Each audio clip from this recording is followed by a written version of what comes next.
Hi friends, আমি প্রিয়া। আজকে আপনাদের কাছে যে রেসিপিটি নিয়ে এসেছি সেটি হচ্ছে ডেঙ্গু ডাঁটা দিয়ে চিংড়ি মাছের চচ্চড়ি বা তরকারি, যা বলবেন। তার জন্য দরকার আলু, পটল, ডেঙ্গু ডাঁটা, বেগুন এবং কুমড়ো। সবজি যদি আরও বেশি কিছু থাকে দিতে পারেন।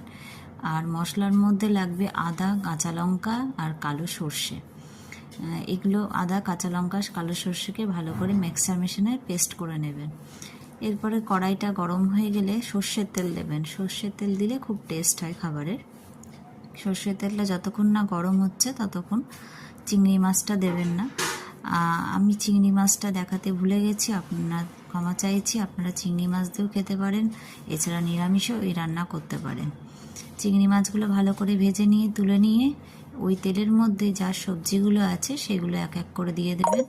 সবটাই দেবেন একসাথে। আর এক এক করে ভাজতে পারেন, তবে কি একসাথে ভাজলে পরে তেলটাও কম লাগে।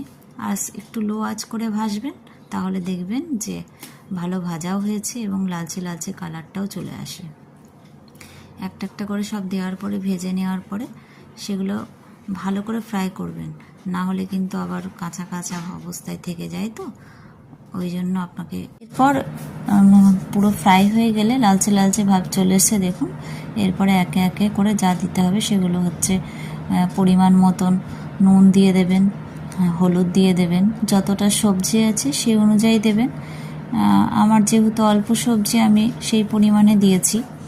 আবার পরে একবার চেক করে নেবেন যে নুনটা হয়েছে কি না। ঠিক আছে, এবার ভালো করে ওটাকে মিক্স করে নেবেন। দেখবেন কত সুন্দর কালার এসছে। এরপরে ডেঙ্গু ডাঁটা যেগুলো আছে সেগুলোকে দিয়ে দেবেন। এবার ভালো করে নেড়ে চেড়ে নেবেন যাতে ওটাও একটু ভাজা ভাজা হয়ে যায়। ভাজা ভাজা হয়ে গেলে দেখুন ওটাও লালচে রং ধরবে। এরপরে যে কালো সর্ষে আর আদা কাঁচা লঙ্কার পেস্ট ছিল সেটাকে দিয়ে দেবেন।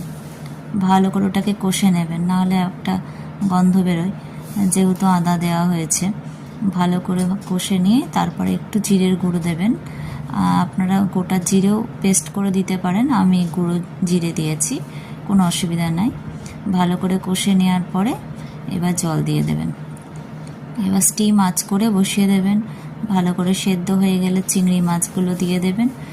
আর চিংড়ি মাছ যেহেতু দিয়েছেন এর জন্য একটু চিনির দরকার, এই জন্য একটু চিনি পরিমাণ মতন দিয়ে দিতে হবে, যাতে একটু ঝাল মিষ্টি থাকে।